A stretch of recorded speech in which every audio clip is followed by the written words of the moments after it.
Right, start again. Good morning, ladies and gentlemen, and welcome to our meeting of Breckland Council. There is no fire drill planned for today, so if the fire alarm does go off, please vacate the room and make your way to the car park at the front of the building. Also, could I remind members to please make sure to turn on their microphones, or turn their microphones on if they wish to speak, and then turn them off when finished.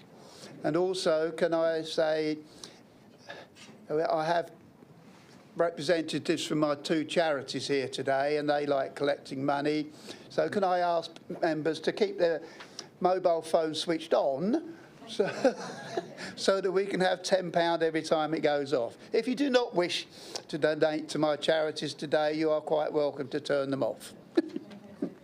So, Julie, could you please start recording and live streaming the meeting? Thank you.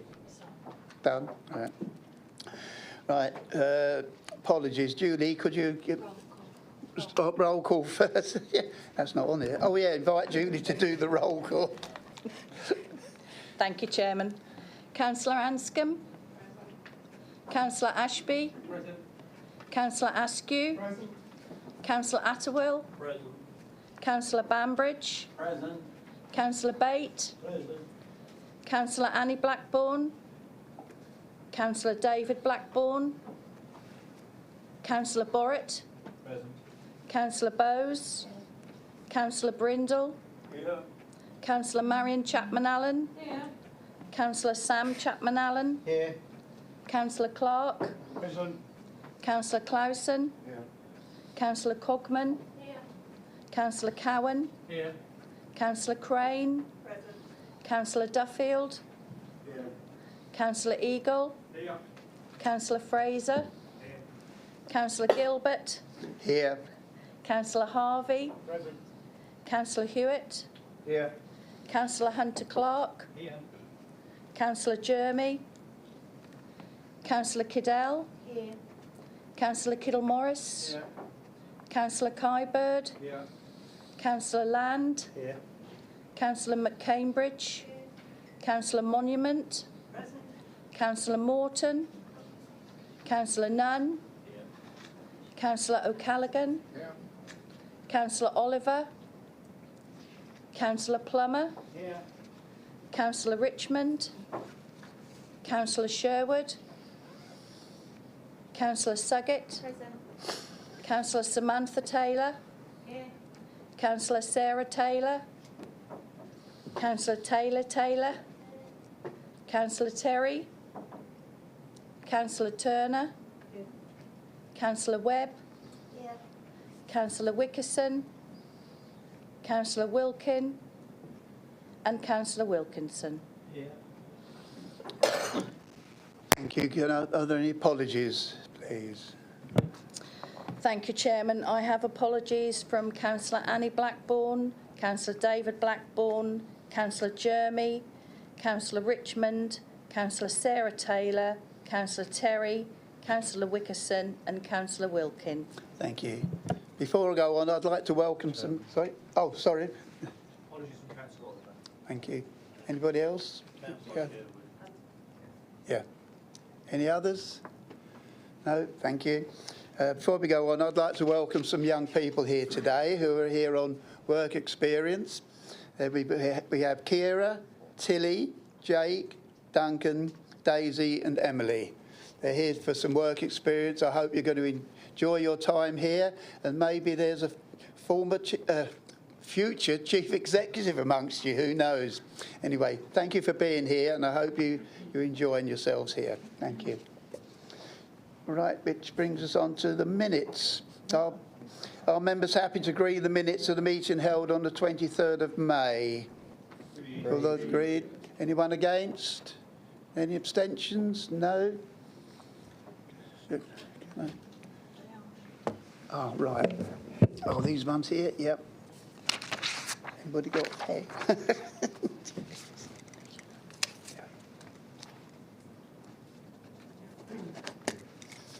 Right. Thank you, Julie. Oops. Right. Where are we? Declaration of interests. The duty to register, disclose and not participate for the entire consideration of the matter in respect of any matter in which a member has a disclosable pecuniary interest are set out on Chapter 7 of the Localism Act 2011. Members also are required to withdraw from the meeting room as stated in standing orders of the Council. Does anybody have any declarations of interest to make? No? Thank you. So number 4, Chairman's announcements. I have a few. As you can see from my engagements list, it has been rather busy, and I do intend to actually do a very, very short brief about what each one entailed. I haven't had time to do it yet, so that will come along. So far, I've had one nomination for my Unsung Heroes Awards. I'm hoping to get some more of those in soon.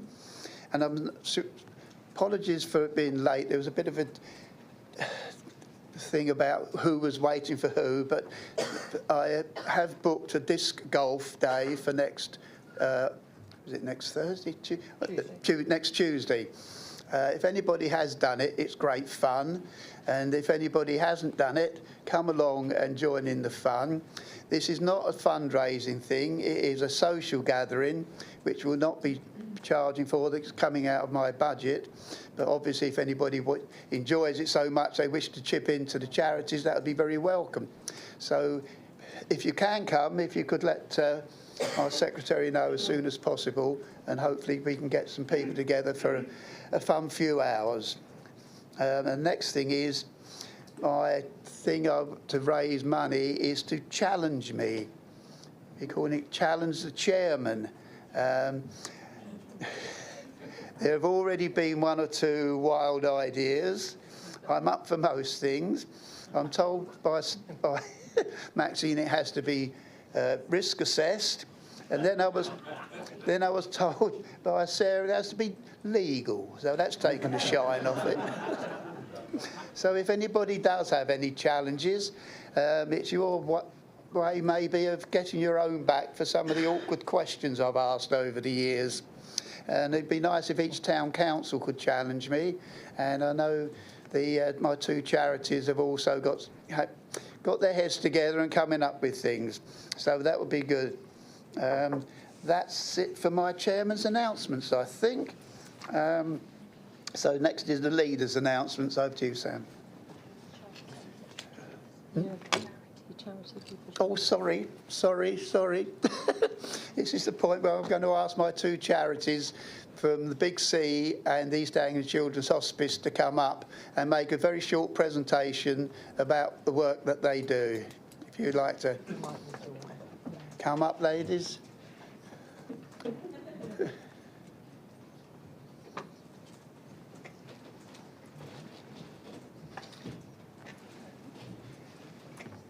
You would just like to introduce yourselves and.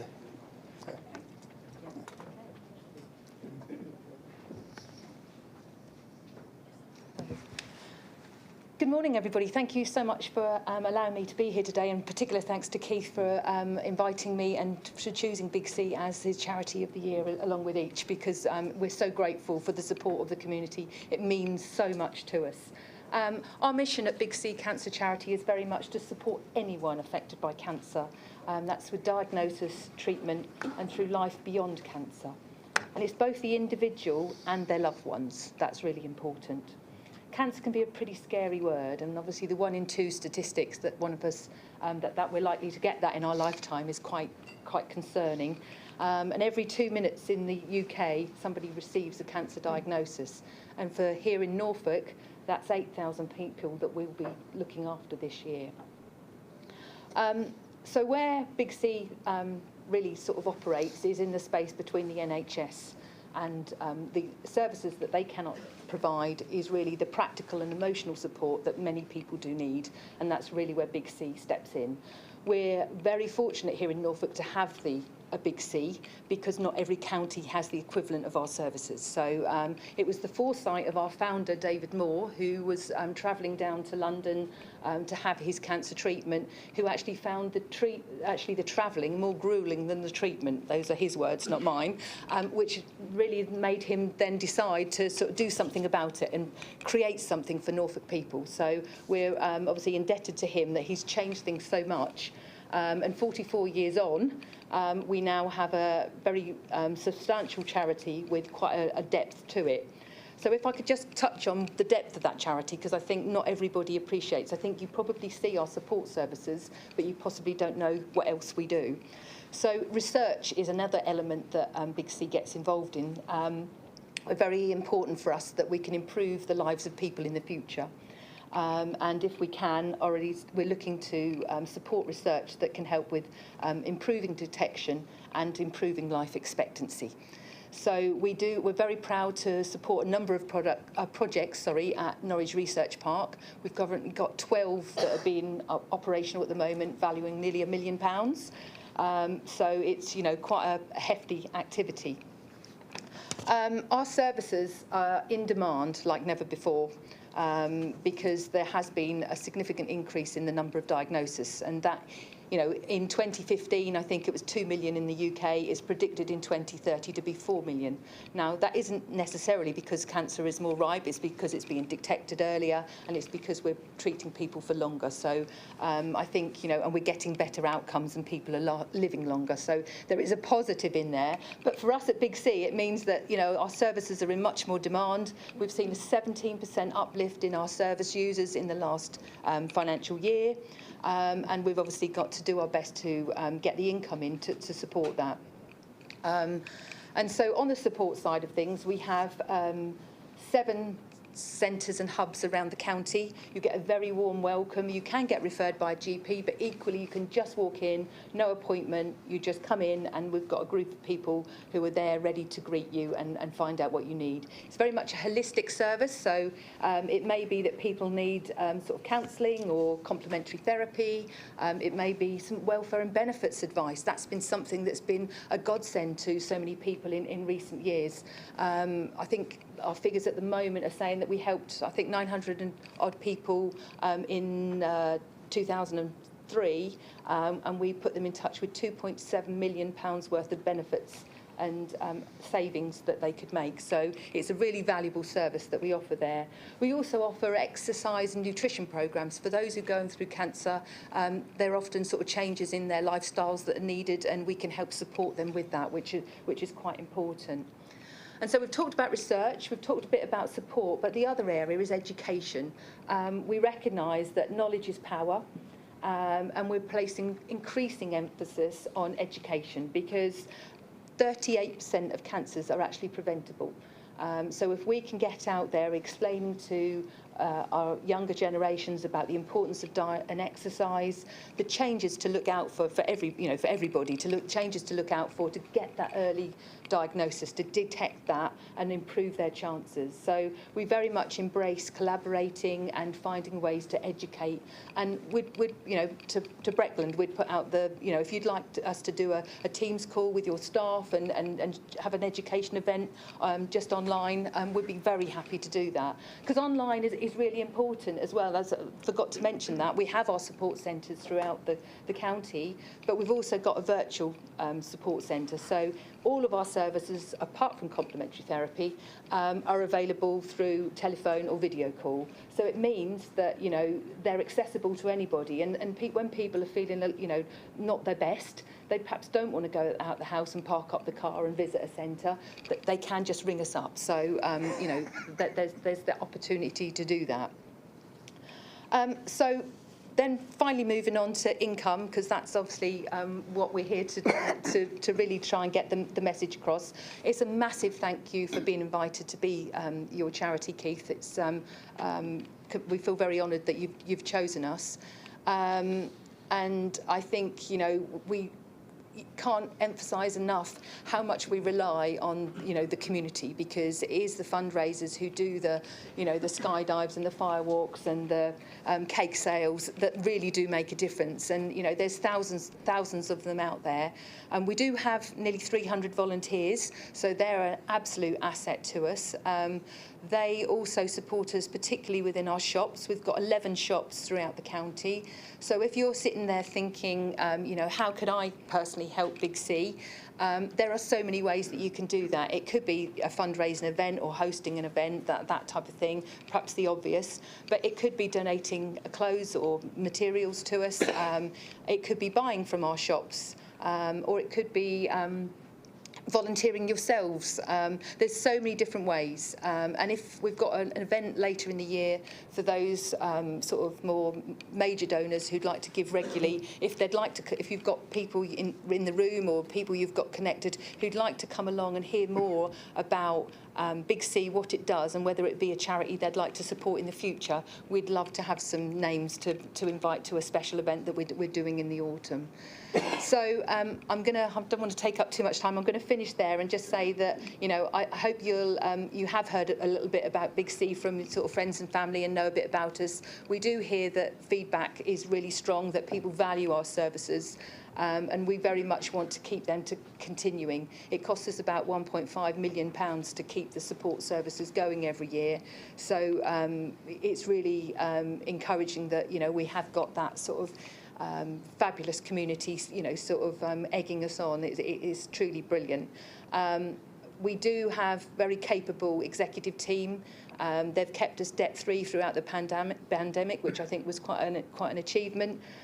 So I think, we've got a really strong, stable organisation and that we're really proud of. And also, just finally, my final plea, to spread the word, we are looking for a new chief executive. It was announced last month. So if you've got connections and any thoughts on that, we would love to have a new person to join our family and take the lead. So thank you very much indeed for allowing me to come. Thank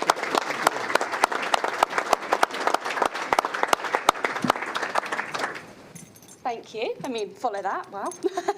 So my name's Ellie. I am the Senior Community Fundraiser for East Anglia's Children's Hospices in Norfolk. Thank you so much, Keith, for choosing us as your charity, along with the Big C. We really appreciate it. As Joe said, a lot of charities rely on amazing people like you guys and organisations like this to keep us alive. So we really appreciate it. Thank you very much. So East Anglia's Children's Hospices, you've probably seen a lot of our shops. We've got 46 shops around East Anglia, so they're probably on every single high street. So you've probably seen our shops, but not a lot of people actually know what we really do. Obviously, we've got hospice in our title, so we look after children, young people and their families with complex health needs across East Anglia, so Norfolk, Suffolk, Cambridgeshire and a little bit of Essex as well. So we've got 3 hospices. So the Nook, which is your guys' local hospice, which is in Poringland, so just the other side of Norwich. So it did used to be Quidnam. A lot of people hear the word Quidnam and think, yeah, East Anglia's Children's Hospices. But yeah, Quidnam's no longer. We have got the Nook, which is a purpose-built hospice, as I said, just the other side of Norwich. We've also got Milton Hospice in Cambridgeshire, and we've got the Tree House in Ipswich. So all 3 of our hospices work closely together and offer the same services. So the services that we offer to our family, of course, end of life is the most important service that we offer to our families, but it is actually the smallest percentage of care that we offer. One of the largest percentages of care that we offer is our short break care.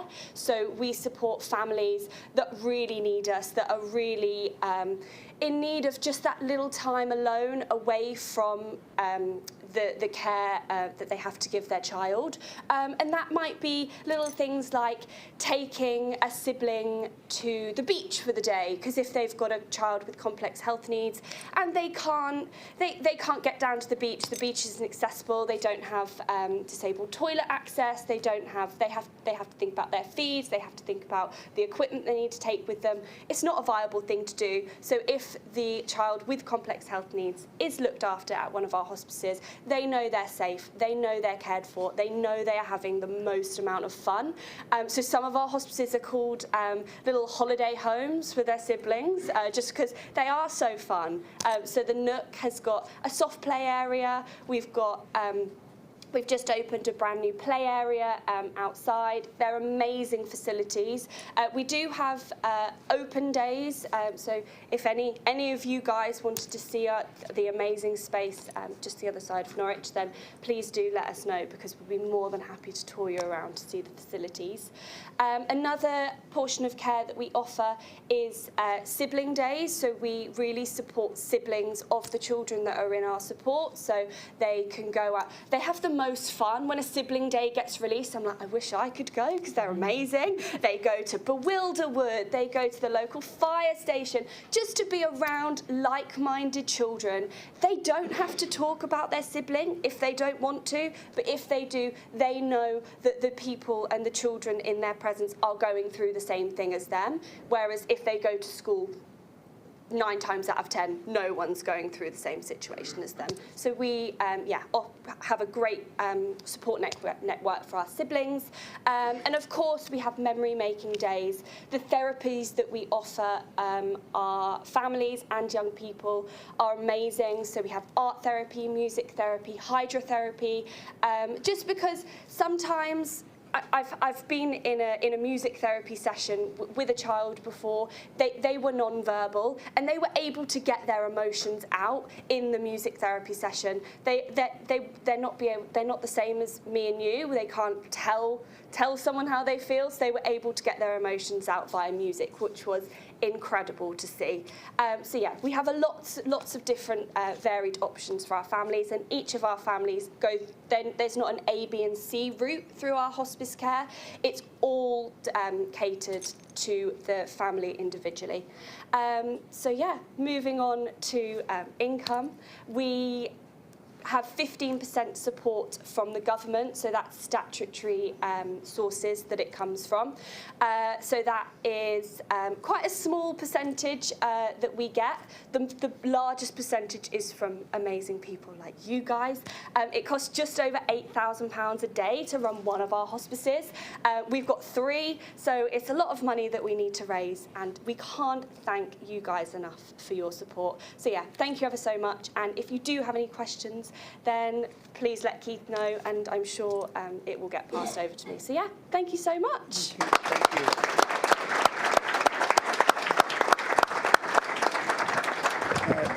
Thank you, ladies, and I'm sure that has inspired this lot to dip their hands in their pockets when things come up and challenging me, etc.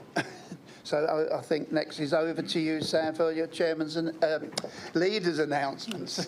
Lovely, thanks, Chairman, and just a big thank you to Joe from the Big C and Ellie from each. And I know that year upon year, Chairman of Breckland Council have not only raised thousands, tens of thousands of pounds, but more importantly, raised the awareness of these fantastic organisations, not just in Breckland, but across the county. So thank you for nominating both of those charities for your year. Firstly, Chairman, I do want to congratulate Gareth Southgate and his team for the result last night. There seemed to be something those final minutes, I'm sure all of us are on tenterhooks, and I'm sure all of us will be ready on Sunday evening wherever we are. But more importantly, thank you to Norfolk Constabulary, who did a great job across the district, but more importantly, all of our publicans who kept themselves open and provided fantastic services and have rearranged rooms and outside spaces so that local communities can come and gather in our public houses and keep those vibrant locations alive during the Euros. I want to start off, Chairman, by saying thank you very much to Breckland staff and volunteers across the district for the work through the elections last week. The democratic process played out, and importantly, through the stewardship of Maxine as our returning officer, we're able to return a really effective process, ensuring that democracy can continue. So, Max, please pass on our thanks to you and your team.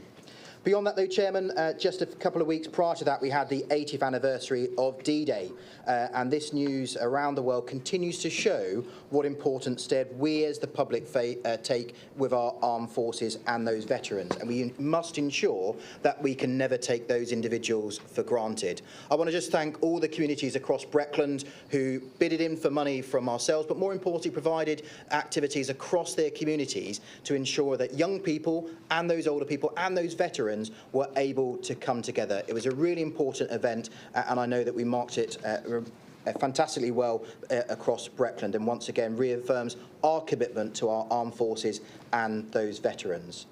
Chairman, another congratulations moves on to Maxine O'Mahony, who many of you will be aware won the MJ Chief Exec of the Year Award across the whole country.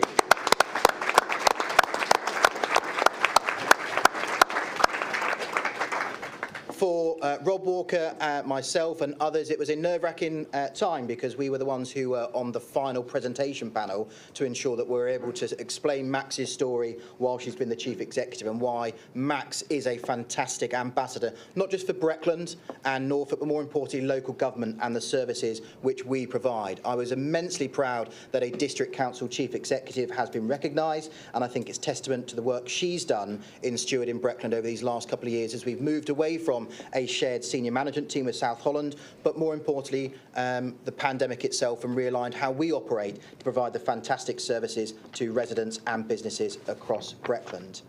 Chairman, I just want to also pay tribute and thanks to our outgoing MP Elizabeth Truss for South West Norfolk, but those re-elected MPs of George Freeman and our own councillor, Councillor Terry Jeremy, for his successful election within South West Norfolk.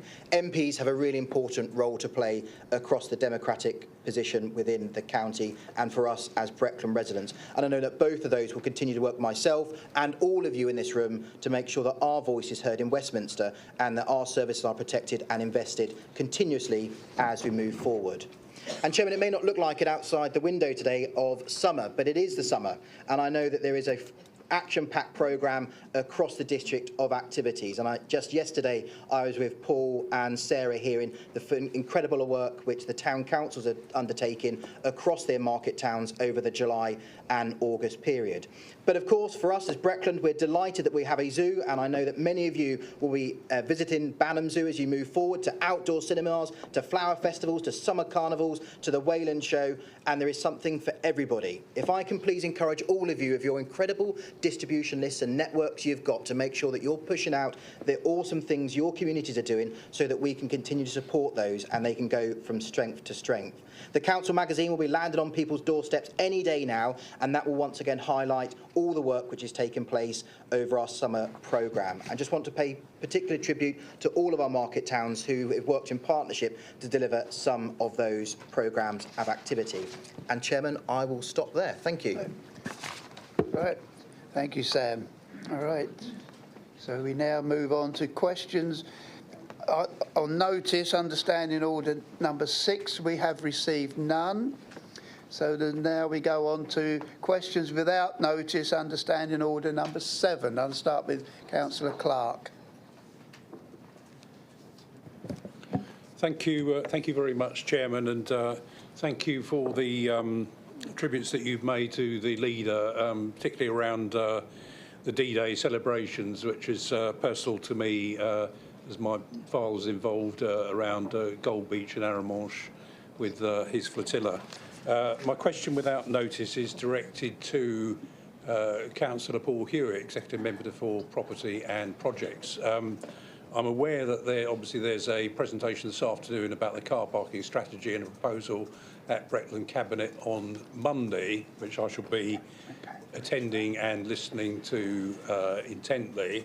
My question is, it seems that there is no mention of any increased budget for traffic wardens, whether it's this authority or elsewhere, or impact assessment of, say, controlled parking zone in surrounding streets and impact on residents. And the proposals don't seem explicitly to take account of town delivery plans and the vibrancy of our market towns, which obviously we all support. If you've got any comments on that at this stage, that would be most welcome, Paul. Thank you. Thank you, Harry. And thank you very much indeed for your question, because in some ways, a lot of the questions that you're asking will be outlined in some detail in the presentation to overview and scrutiny this afternoon, and I hope you will be there. And all of your questions have already been identified in the report that goes to Cabinet on Monday. It's a very detailed report, and I would encourage everyone, whatever your view about charging for car parks or not, about budget allocations or not, or fairness or not, you should have a look at that report this afternoon that is going to be presented to Cabinet. It provides a very detailed and thorough report over about 135 pages, which looks at every single car park in our district, looks at usage patterns in our district, looks at how the high streets have changed over the last 5 to 15 years. It looks at how our thinking has changed over the last 20 years since we first started contemplating the need to charge for our car parks back in 2003. But most importantly, Harry, I think that it's a point really well made. This afternoon and on Monday is a chance actually to get the facts out rather than people's views about what the facts might be. I was contacted by, I think it's one of your residents, who said to me by an email that she'd spoken to a councillor, and as a result of the proposed changes we would be making, she would now be charged £140 a month to go and park in Dereham in order to do her food shopping. And thank you, because I don't think that's what you said either. But I do think that actually it's this type of misinformation or disinformation that we owe it to ourselves as councillors to make sure we are aware of the facts. We've got a difficult decision to make. Part of it is a budgetary decision, which is we cannot simply spend money that we do not have. We cannot find ourselves making a choice between, do we want to offer a free parking service, or do we want to offer a vulnerable resident service? Do we want to offer all of the other things that we want to do as a town? None of these choices will be easy to make, but they do need to be made with full information. They do need to be made on the basis of facts and analysis. And I would encourage, please, any councillors in this room to make sure you come along this afternoon to hear the presentation from our expert consultants, and to please make sure you look at the report, because most of the concerns that you might well have are already detailed and outlined in the report, which has taken a long time to get right, a long time to find that balance point between fairness for everyone and budgetary responsibility. Thanks, Harry. Just a quick reply to that, Chair. Okay. Thank you, Chairman. Just before I ask my question, could you indulge me, through your office, could we arrange to have the England flag raised on Elizabeth House ready for Sunday, please? I think we should display that proudly. I know we did it 3 years ago when, unfortunately, England lost the final, but I'm quite confident this year that we might actually see the victory we all crave. It has already been actioned and it will be happening. Thank you. Thank you. Thank you. My question is to Councillor Hewitt. At the council meeting of the 28th of March, I asked you if you would provide members with a brief written update on the progress of the sale of Barn and Broom. In response, you stated that members were already aware that the transaction was still taking place and the deadline for the pre-action protocol has finished and appropriate steps were being taken, and that you would keep members informed. Over 3 months have now passed since that meeting and members have not been kept informed. Will you please meet with myself and the Leader of the Opposition at least and provide us with a briefing on the current status of this sale? Thank you. Thank you, Councillor. The fact that there has been little or no progress is the reason why perhaps I haven't come back to full council to say what the progress is. The answer is there has been little or no progress, but I'm happy to meet with you and with the Leader of the Opposition to confirm that in writing and also to meet with you and confirm it in words.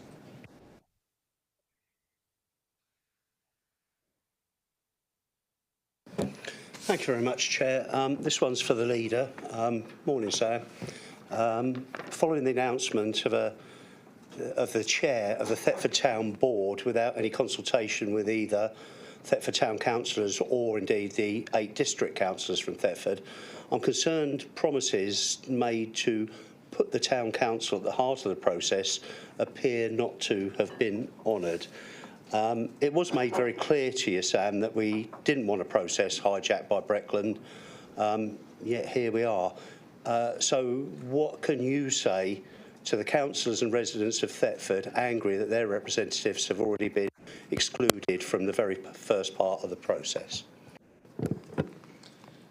Thanks, Terry, for your question. A little bit disappointed and perplexed. I came to meet with the Town Council with Max to explain the process. I explained my role within that, and that role was the same as you, that you put forward your list of individuals who you think should sit around the table, and I did the same on behalf of Breckland Council, which I was the nominated rep for. I think if you speak to Vic and you see the attendees, actually nobody on that list who sits around that table is anybody you didn't ask for as a Town Council. So I'm surprised at the combative nature of your question. I didn't make the selection. It was down to the officers of this council, which was the process which I explained to the town council, to make sure that I, as a politician, was not influencing unnecessarily that process. I put my views forward the same as you did, and the final list of nominees was on there. Some of those people I didn't put forward. Some of those people were put forward by the town council, and I hope that you will see some praise in that. I think the important bit, though, is if we want to hark back around how we've structured that board, we're not going to move forward. This is about £20 million worth of funding for Thetford. This is not about politics, it's not about Vic, it's not about me, it's not about Jane. This is about the town of Thetford itself and those people we've managed to convene around that table with an independent chairman. You'll hear that later on in the report. I hope the town council will acknowledge that it is a good process. It is a fair process in which you've had exactly the same input as I have done. But I think the important bit is we now move forward together, and hopefully Vic will be your permanent nomination within that working group and that board, and you'll have had some feedback from him from his meeting on Monday that actually it was a really positive place and space with some really incredible people who all believe in Thetford, and I hope that the nominations of the Town Council will reflect that as well.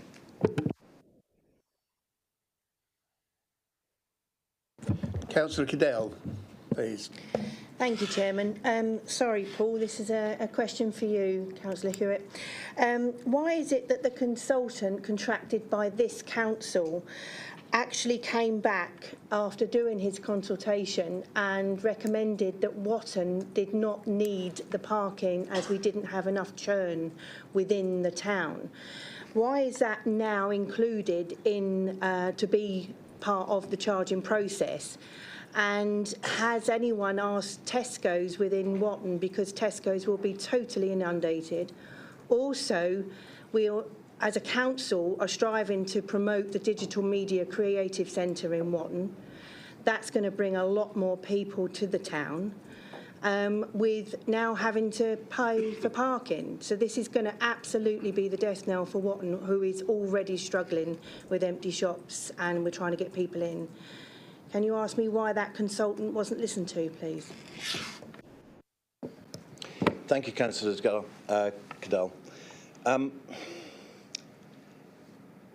Within the report that is prepared for Cabinet for Monday, there was a very detailed analysis, including how our consultants changed their views over the 2 or 1.5 years in which they were engaged within the report.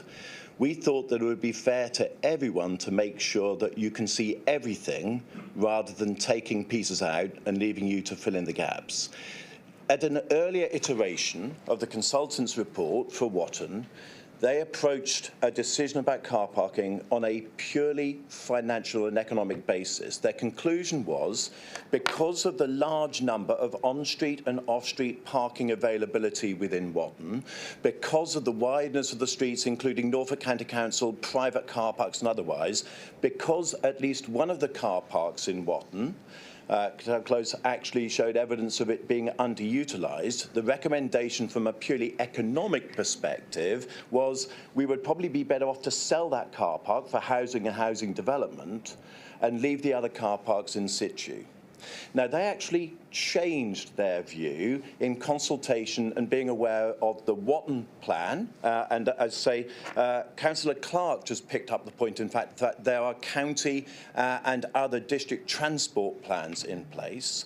They also revised their thinking because ultimately to sell a car park rather than to keep it wouldn't address the underlying challenge that Watton faced, which is ultimately this would create a one-off gain as opposed to revenue income, which we actually need as a council. It doesn't talk about the very specific issues, for instance, at Goddard's Court, which shows about a quarter of all the vehicles in Goddard's Court are in there permanently, which means that those vehicles moving in and out of Goddard's Court, often that actually makes things to more than 100% capacity, causes a health and safety issue for those people trying to come in and out of the town. But most importantly, it didn't address the question of fairness. It didn't question the question of fairness that actually there are some people within the district who don't have cars, and there are people within this district who do have cars. There are people in the district who draw down on some of our services and people who don't. So the argument was far more subtle and nuanced when we looked at the plans for Watton moving forwards. But if I may, I would like, and please indulge me, I would like to address one other thing. For me, when I go to Watton because it's got two, I think, of the best butchers within the district. I go to Watton because I think it's got the best fish and chip shop available. I go to Watton because My Hills can offer me a much greater variety of options and choices than I can get if I go actually to Dereham. I go to Watton because I want to enjoy the facilities and services that's there. I don't go to Watton because it's free. I think it's a really bad view of a town that you're trying to promote where the only reason to come to Watton is you can park for free. I find that really quite sad. I go to Watton because I want to go to Watton. I don't go to Watton because it is free. And I think from that perspective, I think the consultants now have got it right. If the ambition of our parking strategy is to, one, maintain an ongoing revenue budget position where we don't need to make decisions about do we offer that service or that, because we can ring fence on a cost allocation basis the costs incurred, £450,000 that we need to spend to maintain a car park service, and make sure that those costs are shared then from those people who use it. If at the same time, if we use a charging model, actually we can encourage churn, we can encourage those hotspots such as Goddard Close, where people actually can move in and out. The challenge I often find when I do go to Watton, when I do charge Watton, is I can't park, and at that point I move on. But I think the third thing is actually we need to think about fairness for everyone. I'm grateful that you are beating hard your drum for Watton. It is a great place to come and shop. But to be quite honest, I would go to My Hills if it was in Holt. I would drive to Holt because that is the shop that I would like to go into. And by the way, I would pay £2.80 to park in Holt to visit that shop.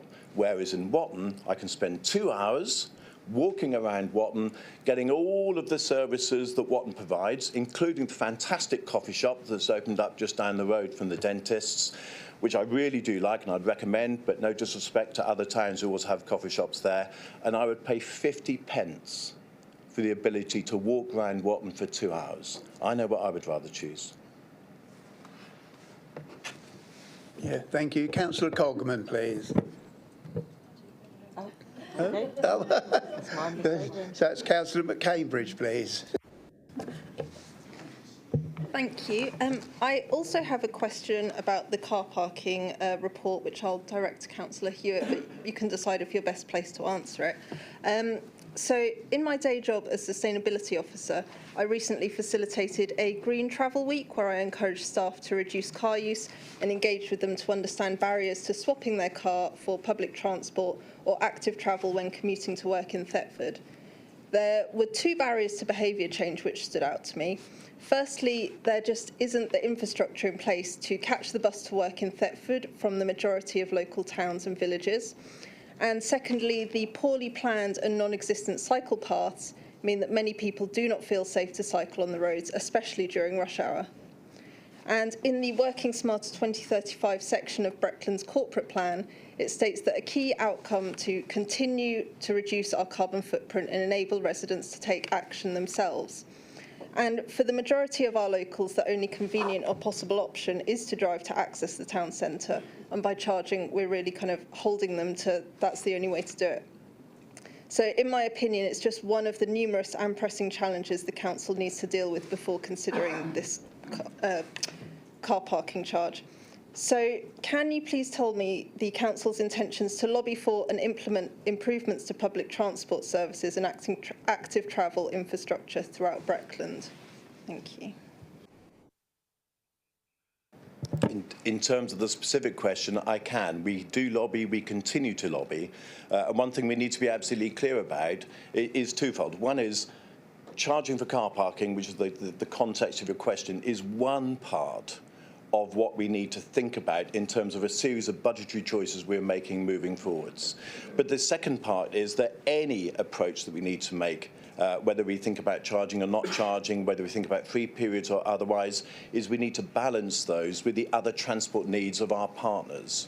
Yeah, we will be talking to Norfolk County Council, we will be talking to town councils, we will be talking to businesses, all of these things. But actually, Councillor, you also make something else. We need to address an immediate budget challenge and a question of fairness, but you are right, we also have our responsibilities for the environmental challenges that we have committed to up to 2035. Part of those environmental challenges are to encourage alternative ways of transport other than using cars. But yet we also know that in a rural district, a lot of people need to use cars in order to get around, to get to work and so on and so forth. So all of these elements will need to be taken into account whenever we are capable with our partners and otherwise. But that doesn't, I'm afraid, stop the budgetary and the fairness challenges right now. Which are immediate and prescient, and hopefully, as I say, your inputs this afternoon and on Monday will help shape those. Thank you. Councillor Eagle. Thank you. Yeah, just a question to the leader. Would he join me in congratulating those 5 finalists and eventually 3 winners in the inaugural Rural Business Awards at the Norfolk Show? And in fact, Breckland cleared up the food producer of the year with DJ Bernard's and Norfolk and Better. Thank you.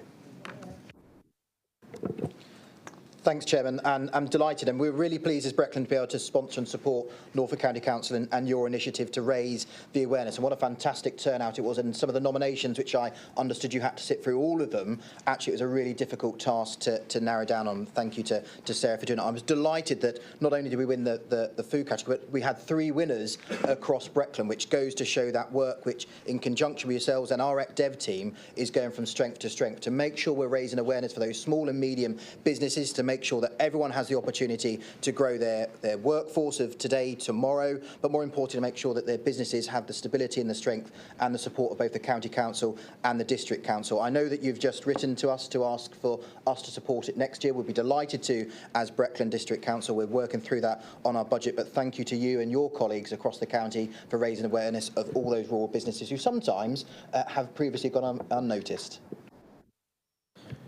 Thank you. And then Councillor Kyburn, please. Thank you, Chairman. A question for the leader.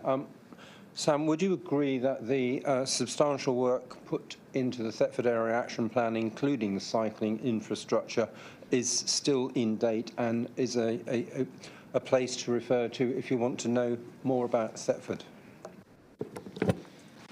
Thanks. I do agree, and that part of that document has supported our Breckland's strategic infrastructure plan, which Councillor Clausen is taking through Cabinet on Monday within that, and we've got our sustainable requirements across that, worked and lifted and shifted some of that context into the LC WIP submission for Norfolk County Council for its walking and cycling strategy, which is being implemented over this year and into the years forthcoming. I think it's important that actually everyone recognises there are numerous documents, but some of those, just we need to tie them together, and that the BS IP on Monday will be doing that intrinsically as you move forward. More importantly, the work we're doing through the local plan review is making sure that all those sites, not just which are new allocations but existing allocations, have that sustainable transport, walking and cycling embedded within them as well.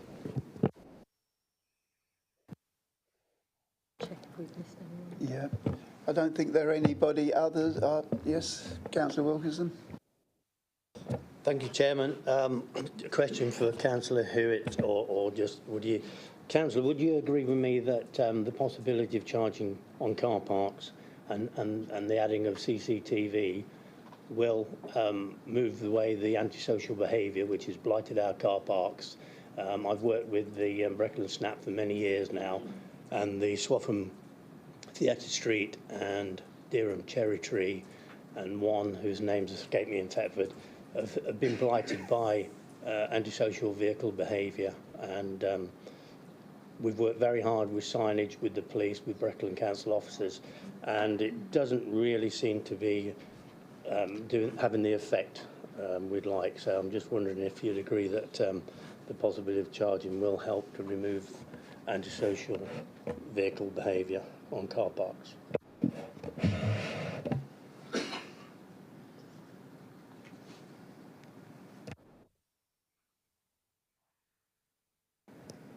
Thank you, Councillor. And in short, yes, I do agree. I do agree. Part of the budgetary challenges that we are trying to address in ensuring that a car park strategy is fair to everybody includes actually a car park strategy being fair to those people who do choose to park in our car parks, confident the fact that they can return to their vehicles in the condition they left them in, and that the car parks are safe, well lit and bright to use. As mentioned earlier on, and as we'll talk more about this afternoon, £450,000, both the capital and the revenue cost, is the cost at the moment that everybody in the district spends. It's a cost that we must continue to make, but in my view, it's fair that those costs are felt by those people who use the car parks, and as such, those people who use the car parks can benefit most from any CCTV and additional lightings that we can add to those car parks, full in the knowledge that the budgetary areas around those car parks and car park maintenance can be protected. Thank you. No other members there, so we come back to Councillor Clark, please. Just a quick follow-up to Councillor Hewitt. You've mentioned facts, Paul. Obviously, subject to the Cabinet decision on Monday, formally, the car parking report is around 153 pages. Whilst obviously that can be accessible in terms of the pages of the Cabinet, will you be making sure that that is also separately available prominently on the Council's website and draw attention to it specifically, as well as any other Q&As that you may have for residents who require the different assurances you referred to? Thank you. Thank you.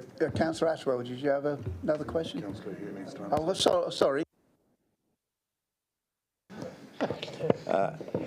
All Cabinet papers are available for members of the public to the extent to which they are not restricted, and all you need to do is to follow the website all the way round. I've got to tell you, it's a lengthy report, and Cabinet will have looked at and seen the report. The précis that we're seeing at OSC this afternoon is a summary of the report, but I would always encourage everyone to look at the report.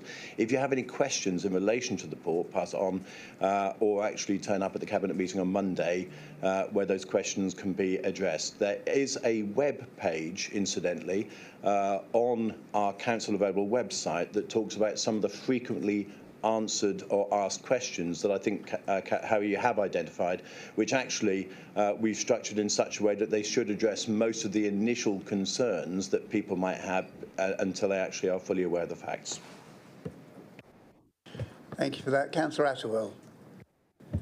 Thank you. Another question for Councillor Hewitt, but before I start, could I just say that other towns are available? I wasn't sure whether you were answering in your capacity as councillor or somebody working for the Watton Tourist Board, but other towns are available. Paul, Breckland Bridge at Colcote. So at the February, March and May council meetings, I asked about the future of this project and the site in Colkirk as a result of the main contractor ceasing to trade. You kindly provided a written response after the February meeting advising that a new contractor will be appointed before the end of March. At the meeting, you stated that one had not yet been appointed. There were a number of things taking place both around that site and in the national picture, and once it was clear in terms of what the absolute ambition was for that site, you would get back to me. Can you please clarify what you meant by the national picture and absolute ambition for the site? Seeing as the site exists, albeit unfinished, surely the only ambition should be to get it completed and occupied.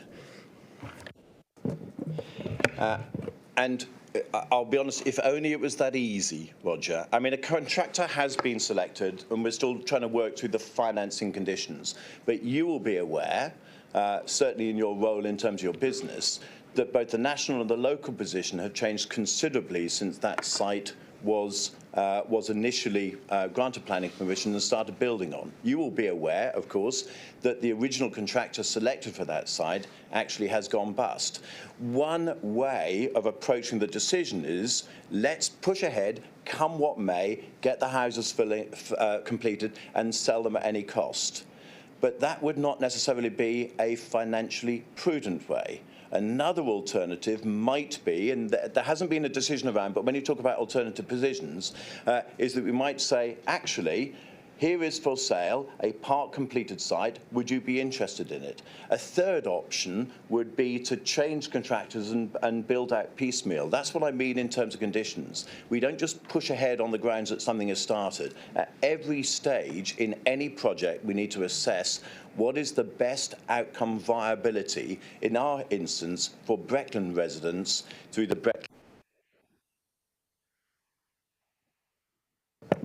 We will, of course, aim to complete the scheme if we can ensure that the finances work and work now as opposed to work from about 5-6 years ago when the scheme was originally thought for and planned for. But selecting the right financial partner, as well as the main contractor, and the contractor therefore selects the right financial partner, is key in order to make a decision as complex than this.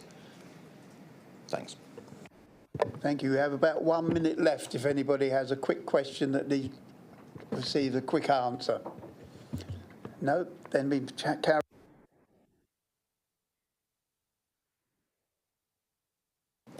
We move on to item 8, which is the minutes of meetings, the accuracy and whether there are any urgent questions on it. Cabinet, 13th of May. Councillor Attewell. Thank you, Chairman. I note from the minutes at that meeting, the Executive Support Member for Planning, Councillor Kittle-Morris, added that he had seen many local plans and felt that both officers and members of Breckland Council had drafted a local plan that suited the needs of residents and allowed sustainable growth within the district.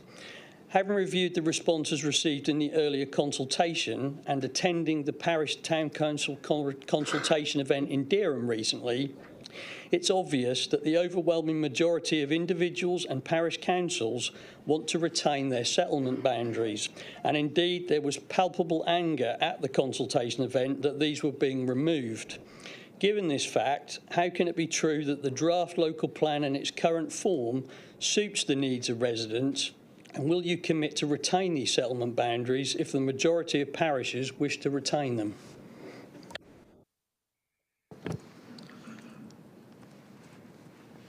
Can I have an answer? Would you like to reply? Thanks. Super. So as there are questions to the chairman of the relevant committee, Roger, thanks for your comments. As we're still going through this process of the Reg 18 ahead of the Reg 19 and the presentations you'll have sat in, you've understood our process of what we're trying to do. And that requirement for us to ensure that those existing settlements with a boundary, we're not shoehorning in inappropriate growth and allowing that flexibility of the communities to move and drive that forward, either through those sites which are coming forward or through exception sites, as you'd have seen in that process. If we've failed to articulate our vision of what we're trying to achieve effectively with parish councils, I can only apologise, and we need to work harder at that. But whilst I'm leading the local plan, do believe this is the best thing to ensure that those settlements with a boundary don't continue to have growth shoehorned into them. And particularly whilst we've got concerns across the community being raised with me as leader of the council in relation to the new government's position around future housing targets and growth, I think that our early strategy to remove settlement boundaries through our current consultation process is the right thing to do. Now, stand fast. We have to present that back to the inspector, as you well know. That will be for the inspector to decide whether what we've done thus far through the consultation and through our evidence base stands the test of what we want to do for our vision for our communities across the district as we move forward. Thank you. Is there anything else on the Cabinet 13th of May? If not, we move on to Cabinet 24th of June. Is there anything on the accuracy or urgent questions? No? Then we move on to Overview and Scrutiny Commission of the 30th of May. Councillor Kyer-Bird. Thank you, Chairman. On page 41, where I reported back from Health Scrutiny, it should read that serious mental health issues resulted in a 16 to 20 year reduction in life expectancy. Thank you.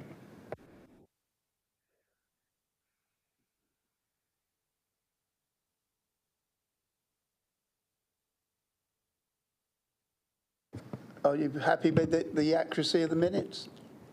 Agreed. And can we move on to, is there a reply for that? Only, Chairman, just in the absence of the current Chairman, the accuracy of minutes as the unconfirmed minutes will be picked up by the Commission themselves to confirm the accuracy of the minutes, but I'm sure that in the absence of Councillor Jeremy, your comments are duly noted. Thank you. If we can move on to the Licensing Committee of the 12th of June. Are you happy with the accuracy of those minutes? Any urgent questions? No. We can move on to the Committee of the Licensing Authority on the 12th of June. Are you happy with the accuracy of those minutes? Any urgent questions? No. If we can move on to General Purposes Committee of the 16th of May. Are you happy with the accuracy of those minutes? Are there any urgent questions?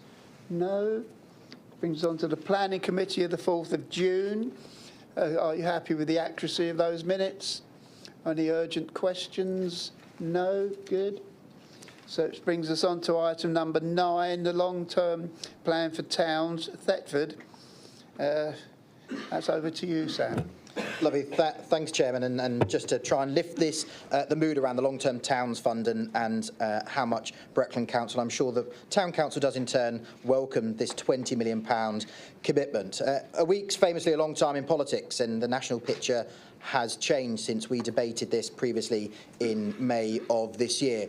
We're still waiting for final confirmation from this government that they're going to honour and commit to the £20 million worth of investment, but we shouldn't stand still and wait for somebody else to give us that green light. We are still moving ahead with our vision, our ambition, and making sure that the governance structure and us as a council, as the responsible body from government, gets all its ducks in a row to make sure that we can kickstart that activity once we get that final green light.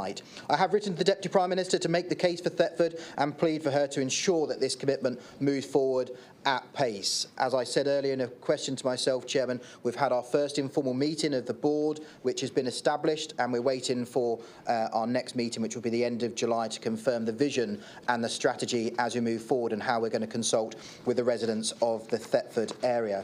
As you'll see, Chairman, laid out, there's the recommendation that this council accepts and agrees to spend all funding awarded through the Long-Term Towns Fund programme for Thetford, and in doing so agrees to become the accountable body for this funding, which is the requirement laid out by the government. I'm happy to take any questions on that.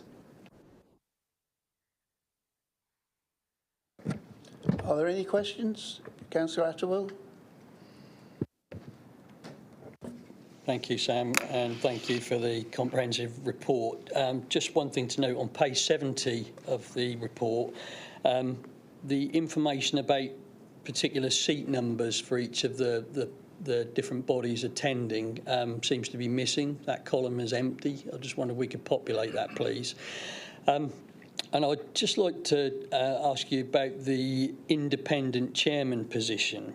Can you please advise me what recruitment process was followed? Was there a long list of applicants? And was there an interview process carried out? And if so, can we please see the scoring for that process? I'm sure you'll agree that as it's an independent position, I think for clarity, it would be good to know that information. Thank you. Thanks. I'll work backwards, and I'm sure you've done lots of recruiting, Councillor Attwell, and you'll know that once that interview panel of any type has concluded that scoring matrix cannot be shared outside of that room. That's not in the requirements from an HR recruitment process, and therefore we follow best practice across any type of appointment. Government was pretty loose around how councils could undergo this type of process. Some went out for public advertisement around what it wanted to look like, and others went for those appointed bodies of county, district and town or unitary councils to suggest those individuals who would be good individuals to move forward and sit on that board. We did the same, the town council did the same, we did the same, the county council did the same, and then that was hospital passed to Maxine O'Mahony as the chief executive, work with her team to work out who that individual may be. Mr Joe Pearson is the chairman of that board. That's got agreement from everybody around that board. Mr Pearson is independent, and I can confirm his independency because he is the High Sheriff in waiting, and part of the requirement to be the High Sheriff in waiting for the county, of any county, is that you are apolitical, and that's our confirmation around that process. Mr Pearson is a Thetford individual born and bred, a fantastic advocate around the community sector and business and education, and the work he's done with the Town Council through the Thetford Shines Brighter programme is exemplary, and we shouldn't overshadow that. I'm really becoming a little bit frustrated that we're getting hung up on the individual who's stewarded us through this process. This is a partnership approach. I have confidence within that space that this council, formally through Max and others, has appointed the right person. You'll see through the terms of reference in the appointment process, if at any point any of us are not appropriate, whether it's me as your Breckland representative or someone from the education system or the chief executive of Centre Parks, Elvedon, isn't the right person, then we have the ability to terminate them and say thank you very much for your service, but we'll find somebody else and move on. I think that we all need to, in this space, and others, lift ourselves away from the bureaucracy of how someone came about, but more importantly, what is our vision for Thetford, making sure that we're giving that commitment to the residents and businesses, not just now, but over the length of this programme of activity. And I know that through the current chairman, of what I've heard and seen on Monday, and through his record of steadfast commitment to the town of Thetford, that will go from strength to strength. Thank you. Councillor Borrett. Thank you, Mr Chairman. I'd just like to quote from the report that we have before us here. This is a significant and potentially transformational success for the town of Thetford. The previous government has agreed to release £20 million of funding, ring-fenced to Thetford, to support development of activity over a 10-year period that enables its growth and resilience. In many ways, this is a strong confirmation of our long-held belief that Thetford represents one of the greatest opportunity areas for the east of England and is a place where current local need deserves strong national investment. The District Council, as part of a partnership with all Thetford, now has a major opportunity to support what should be a substantial positive in the history of the town. I fully endorse that. We are asked today, the recommendation is that the Council accepts and agrees to spend all funding awarded through the long-term plan for Towns Funding Programme for Thetford, and in doing so agrees to become an accountable body for the funding. That has my fullest, utmost support, and I ask that all members sitting here in the Council support this as well. Thank you, Mr Chairman. Do you like to make the proposition, Sam? Chairman, I've read the recommendation, so I'd like to move that recommendation formally, please. Right. Do I have a seconder for that? What do I say? I don't know. See, I think Councillor Crane I saw up first. Right. We've had the question. So the recommendation is that the Council accepts and agrees to spend all funding awarded through the long-term plan for Towns Funding Programme for Thetford, and in doing so agrees to become an accountable body for the funding. All those in favour?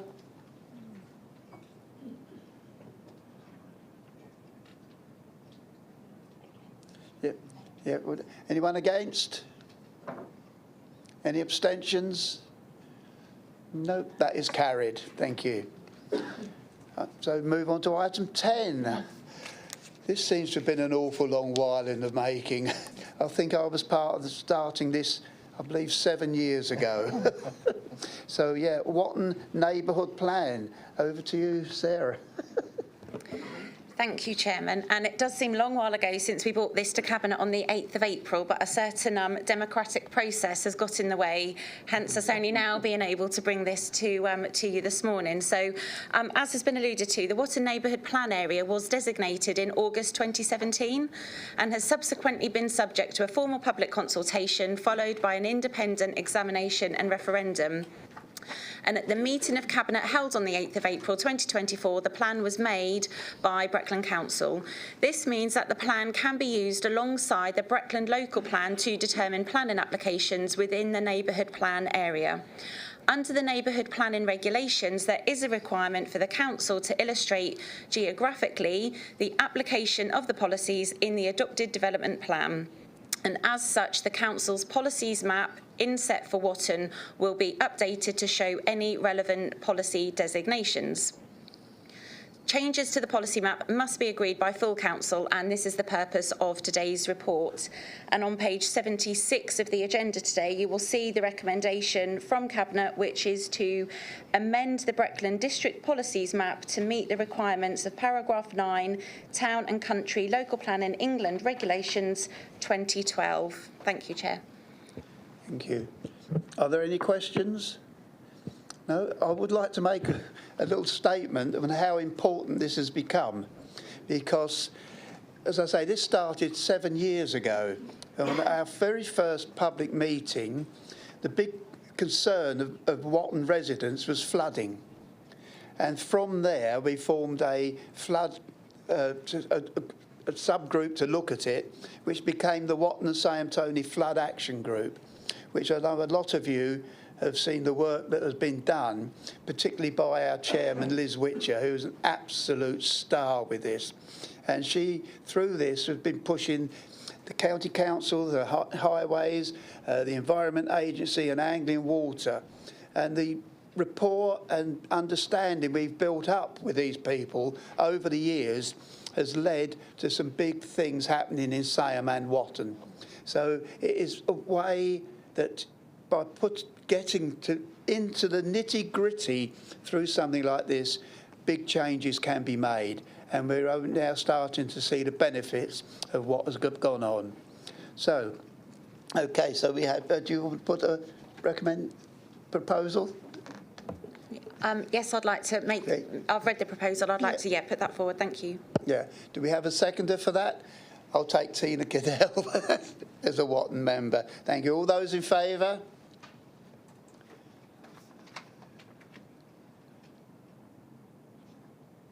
Yeah. Anyone against? Thank you. Any abstentions? No? Good. That is carried unanimously, I believe. Thank you.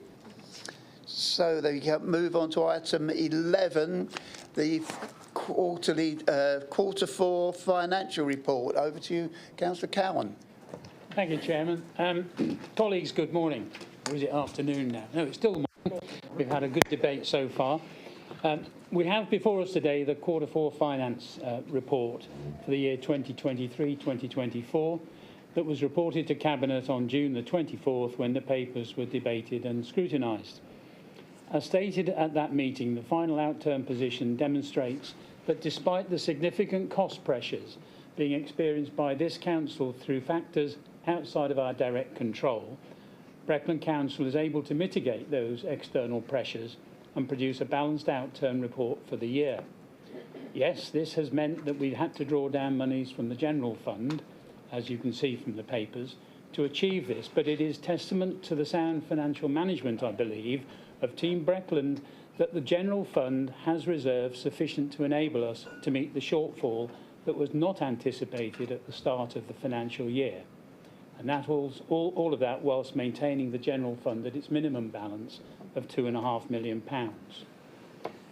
The papers before us contain the detail that underpins the quarter 4 position. with the variances identified in the appendices A, B and C. And therefore I commend this report to Council and would move the following recommendations when we finish this debate. One, that the capital budgets and associated funding sources of £6,158,876 be carried forward into 2024-2025 to support approved capital projects. Two, that the revised capital budget and associated funding for the year 24-25 capital programme as detailed in Appendix B be approved. Three, that the final capital outturn and funding for 23-24 as detailed in Appendix C be approved. And finally, four, that the remaining balances of the windfall income from HMRC VAT claim is contributed to the Organisational Development Reserve. Thank you, Chairman. Thank you. Do you have any questions, please? Yeah, Councillor Clark. Thank you, Chairman.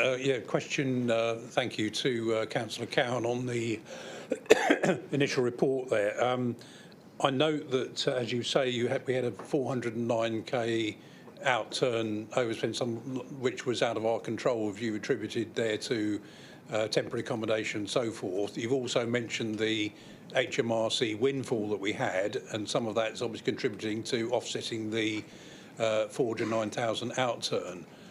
So two questions. One is, do you anticipate us having the same issues arising to, potential overspend in those areas you've indicated in the appendix? And as at the end of the outturn period, with the other contributions we've now had to make to the reserves, what our current overall reserve total is? I know we have that cushion there that we always maintain as a minimum of 2 million, but that would be helpful. Thank you. Yes, thank you for that, Harry. So the first question relates to the crystal ball, really. And as we sit here today, it's very difficult to be able to look into that crystal ball and see clarity. I don't think there's any doubt, however, that we will come under cost pressure in the forthcoming year and years ahead, unless significant changes happen in the national sort of environment. So yes, when you see the variances, it's not all about temporary housing costs at all. One of the most significant, of course, was the drop in income for planning and building control services. Not something that we anticipated, but of course various national factors such as dealing with nutrient neutrality and biodiversity net gain, shortage of ecology officers in the country, for example, has caused a significant change in the number of applications that have been coming in. And yes, whilst the team are pretty busy, it's the major applications which we look to generate the most income. And that's a pretty obvious statement, I know. And thankfully, we've had a couple of those come in recent days or weeks. But I can't sit here today and say that our planning and building control income is going to peak at the level at which we anticipated this time, if you like, last year, when we set our budgets looking ahead, because we don't know what's on the horizon. And everyone in this room will be very aware that central government at the moment is looking very clearly and closely at planning legislation and what may or may not happen as a consequence of national planning policy framework changes, which we're told will be coming and coming soon. So as I sit here today answering your question, I think we will see pressures from temporary housing, no question about it. They've been pretty consistent over the last sort of 6-9 months. Whether we'll see the same pressures on other fee income, I don't know. So yes, we have a budget which enables us to deal with overspends. We try as a team to budget adequately and accurately at the moment in time that we're setting the budget, and we're not yet at that position, as you'll be aware. That will happen later on in the calendar year, as would normally be the case. The second part of your question was about the, please forgive me, Harry, just remind me. Thank you. Yes, what the current position is with HMRC additions, or the current position of our reserves as a total. Thank you. I can't give you those exactly. I'm sure Alison will probably send me a message in the next 30 seconds to tell me. But what we'll do, Harry, is circulate that list as a result. Thank you. Thank you. Any more questions? Would you like to formally propose that, Councillor Cowan? Yes, having read those recommendations, Chairman, I move them. Thank you. Do we have a seconder for that, please? Yeah, over the back there. Councillor Morton, sorry, getting to see everybody. Right, all those in favour?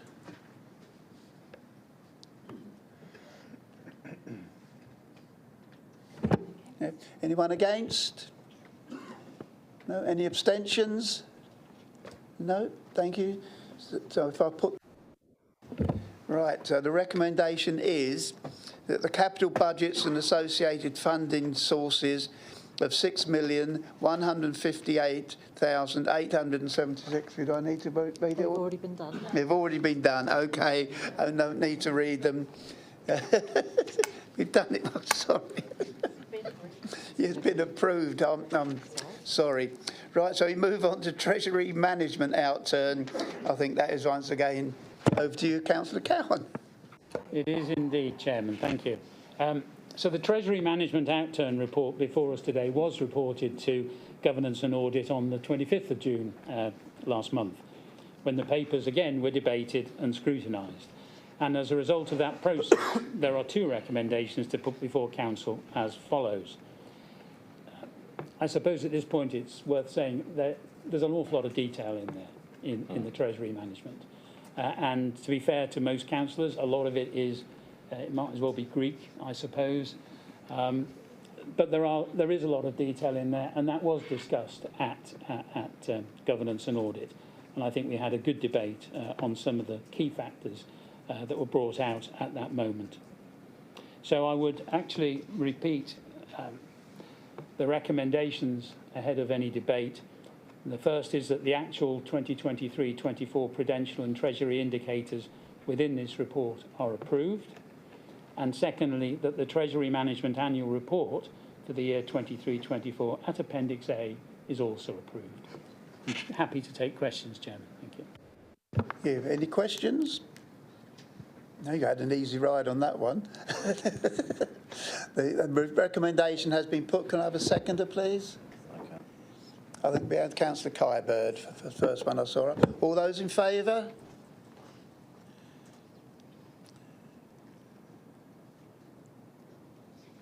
Yeah, anyone against? Any abstentions?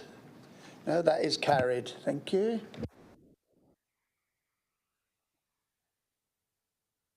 Item 13, the Constitution. Who's taking this? You? Yeah, Councillor. Yeah, not Councillor, sorry. Thank you, Chair.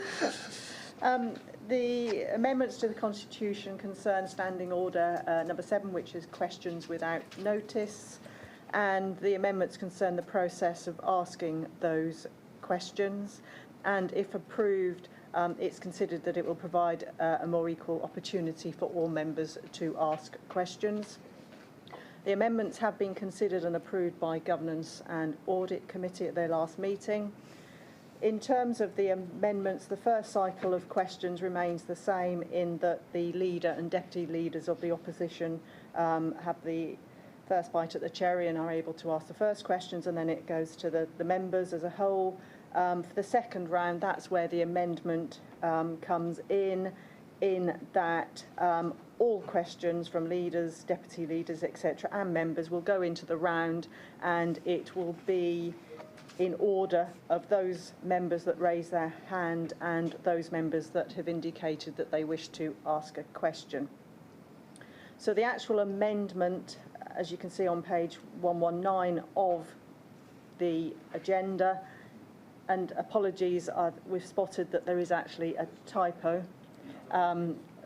So rather than members being indicted, I missed an A out, so it should say indicated, and we don't need the word and, so I will read what the amendment will read, so it's clear. So the amendment is that once all members who have indicated have been given the opportunity to ask one question each, then all members, including those leaders and deputy leaders referred to in A and B above will be given the opportunity to ask a further question each in the order that they raise their hands, and this cycle will continue.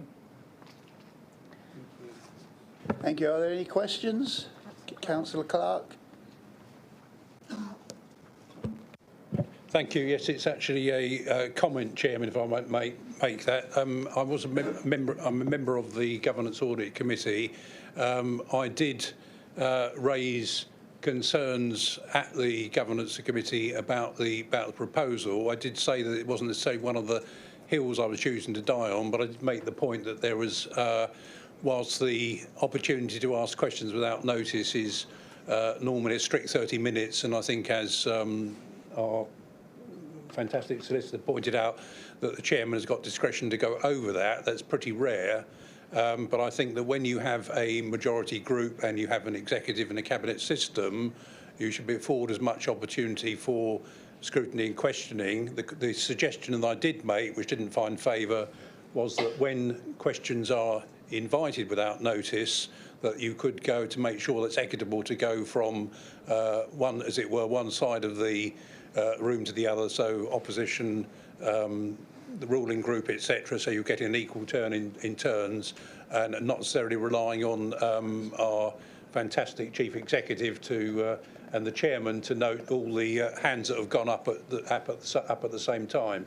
This is no criticism of the chief executive in the past or the present meeting at all, I should hasten to add. Thank you. Councillor Banbridge. Thank you. I also would like to make a comment rather than a question, if that's allowed, Chairman. And that is, I thought that questions without notice this morning, which was done under the new system, worked very well indeed. Well, it appeared to be under the new system. It's as the new. I was surprised that it was, but it appeared to be, in that we went straight from the two leaders of opposition parties to the public, and I thought it worked quite well. Thank you. We haven't changed the constitution yet, so it couldn't have been under the new constitution, but we actually did it in, I believe, 29 minutes. So that was very good. Any other questions? No, so we have the position there. Do you want me to read that out? You need the recommendation read out, but then you'll need to propose it because Sarah can't propose. Yeah, if you could. So, Chair, the recommendation is that the amendments as detailed in Appendix A of this report be agreed and the Constitution be amended accordingly. All right, do we have a proposer for that, please? Councillor Borrett and a seconder. I think Councillor Kyber's hand went up first. Oh, right.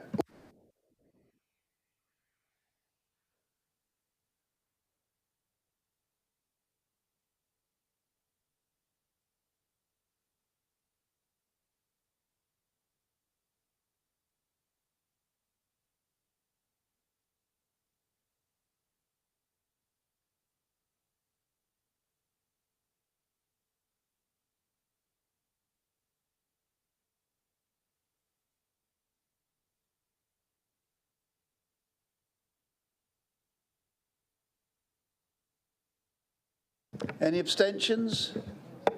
No, that is carried. Thank you. That brings us on to item 14, nominations for committee and other seats. Councillor Clark. Thank you, Chairman. A change from the Labour Group on the Overview and Scrutiny Commission, removing Councillor Terry Jeremy and replacing him with Councillor Chris Harvey. Thank you. Thank you. Councillor Attewell. Change on the Overview and Scrutiny for the Independent Group, removing David Wickerson, replacing him with myself, and David Wickerson will become the substitute member. Right, thank you. I don't think there are any. Sorry, I haven't asked. No, you're fine, Chairman. Mindful of the changes announced by Councillor Clark in relation to Councillor Jeremy no longer being a member of the Overview and Scrutiny Commission, we wish to propose Councillor Clark as the leader of the opposition group to become chairman of the Overview and Scrutiny Commission. Mindful that we'll have to go to a vote on ratification of this council. So I wish to propose that nomination, please. Do we need a seconder, please? Councillor Ashby. All those in favour?